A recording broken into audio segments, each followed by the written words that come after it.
Hey guys, Claire here, and welcome to my new kitchen. I guess it's not really new, it's very old. It's from 1953, but it's new to me.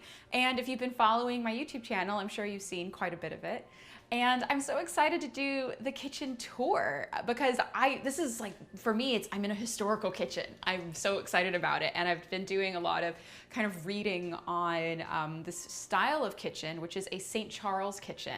So we're gonna get all into the nitty gritty on it. But one of the cool things about this house is it is an amazing kind of architectural gem. In Los Angeles, it's really common, it's actually kind of more the norm, that anything old gets turned into a parking lot. It's like a Joni Mitchell song. And the thing is a lot of these amazing old houses don't really survive because one great thing about California is we're constantly renovating and innovating, but one of the sad things is a lot of times history gets lost in that. And this house, basically Jack and Marilyn Zuber, the owners and architects of it, they built it in 1953. When they both passed away, in their will they said they wanted to make sure the house went to someone who actually would preserve it.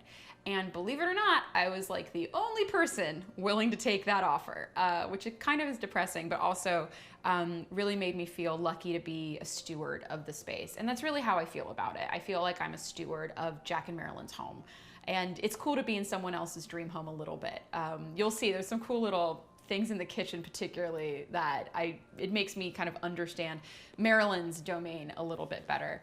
Anyway, so the kitchen.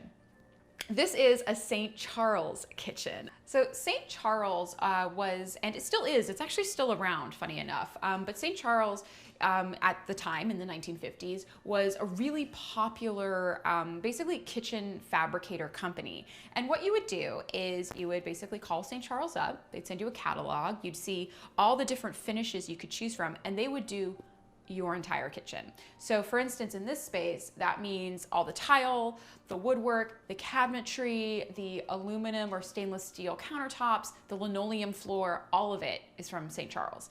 The Zubers provided their own different appliances, so like the oven, the like dishmaster, I'm sure. But the whole rest of the kitchen is St. Charles. And this color is chiffon yellow, which to me I always think of like lemon chiffon cake when I see the color palette here. And I love it because it's actually this really creamy, buttery yellow. It doesn't read yellow in this kind of like big bird, really ostentatious way or this kind of overwhelming way. It's actually very delicate. And I only have had white kitchens. So growing up, our kitchen was white. Every kitchen renovation I've done, it's like, oh yeah, white kitchen. Like that's just the assumption. And so for me, having this like kind of creamy butter yellow kitchen, I would never have thought I would like it. So what I love about this is it's a really, really well-maintained St. Charles kitchen. Part of that is that St. Charles kitchens are actually all made with stainless steel. So all of the paneling here, obviously not the wood, but all of the lower paneling, that's actually all steel that's been powder coated. So it really can take a beating, I guess is what I'm saying. It does mean though, that if I ever wanted to repaint the cabinets, I would have to dismantle the entire kitchen and send them out to get them all powder coated. So I'm waiting to see if that needs to happen. I think they're in great condition now though. One of the things I love about this kitchen is all the thoughtful details. It's a really functional kitchen, but it's also just honestly thoughtful. So for me, I love the fact that there's stainless steel on either side of the oven. So there's two good things about this. One is that the oven, because it is a Western Holly oven from 1953, it weighs about the size, it's about the size of like a baby elephant and probably weighs the same, and gets incredibly hot when it's on. I mean, it's a great oven. It really cooks well. Everything turns really brown and crispy in it, but it does emanate heat. So having stainless steel on either side is fantastic because this means that if I have a hot pan, put it here instead of damaging the linoleum. So when I first moved in here, I kind of explored what every drawer had, what all of them were for, and it's really interesting. Like in here, I love this, it has a little mirror. And for the longest time, I was like, why would there be a mirror in a kitchen cupboard? Like that doesn't make any sense. And then I was literally standing here when the doorbell rang, and I put it together. This is Marilyn putting on lipstick. Like, so it's the closest, this is the closest cabinet to the front door. So ding dong, let me check my face. Which is, for me, hilarious because I'm a garbage person who would like, as if I would put lipstick on for someone at the front door. But back then, ladies cared about these things, and I don't know, I think it's just adorable. And like one of those things where I'm like, this is amazing, I love that. And then there's all these other sort of thoughtful little bits and pieces. Like for instance, I actually have like a true root cellar little bin right here. You can see like this is for all the vegetables. And the drawers have these custom sized grates, and it's completely aerated, because one big thing with root vegetables, you don't want anything to get moldy. So like onions, garlic, that kind of thing. So everything here is organized, but it also allows air through it. And that's even true right here with the air vents. So air vents literally can go in. This is one of my favorite things.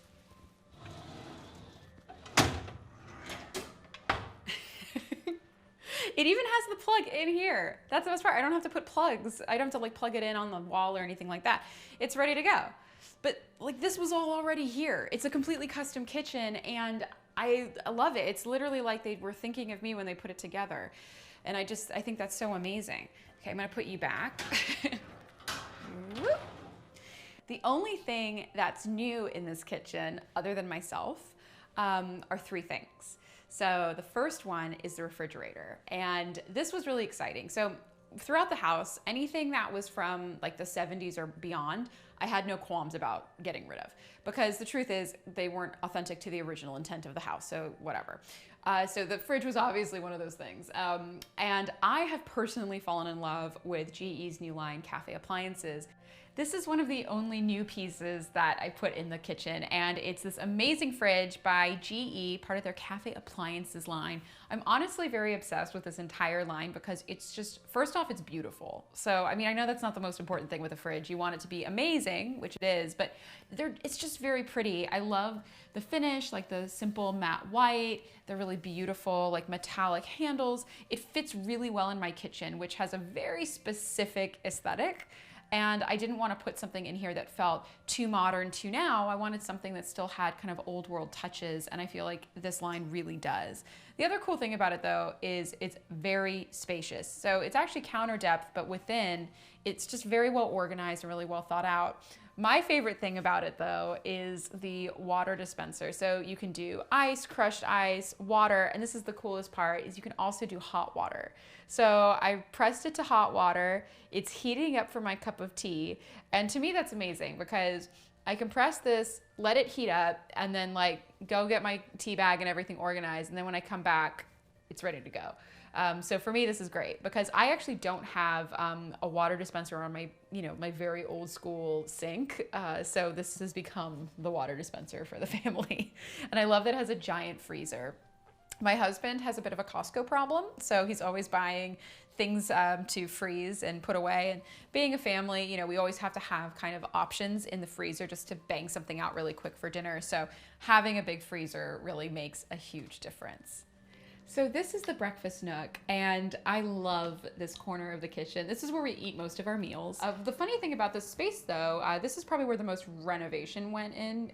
This banquette before was this not very pretty green vinyl, and it didn't go with the rest of the kitchen. It was kind of odd. Everything here is these soft kind of taupes and browns and butter yellows and white, and then there was this clunky like deep green thing in the middle of it. So I took this out and I had it reupholstered with Kravet Performance fabric. And what I love about this hue specifically is it has a really nubby texture.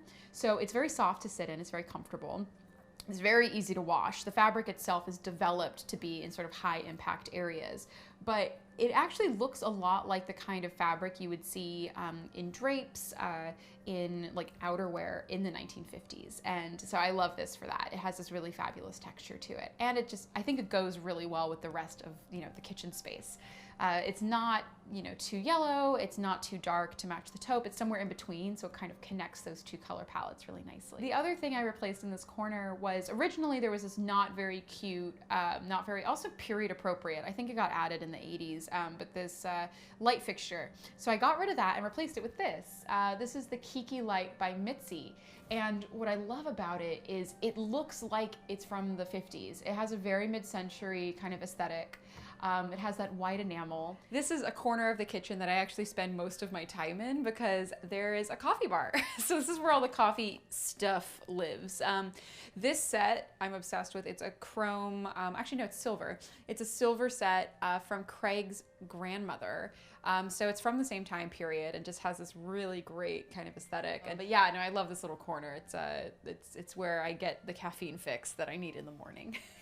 Well, I hope you guys enjoyed learning a little bit about my very vintage kitchen. The kind of fun thing is, you know how I mentioned how I didn't have to do the renovation in this space because I love it so much. I actually converted my garage into a shooting kitchen. So it's basically like my shooting studio. So I'll show you guys that. That's where I shot my latest Food Network series out of, and it has a lot of cool details and is a completely different look than this space. So for me, it's really great to have the flexibility of 2 different shooting spaces to enjoy. But this is my home. This is the one that I work out of every day and do all my recipe testing. So thank you guys so much for coming along and learning a little bit about St. Charles kitchens from the 1950s. Please like the video if you like it. And yeah, I love getting your comments. Comment below, ask any questions you like, and I'll talk to you later. Bye.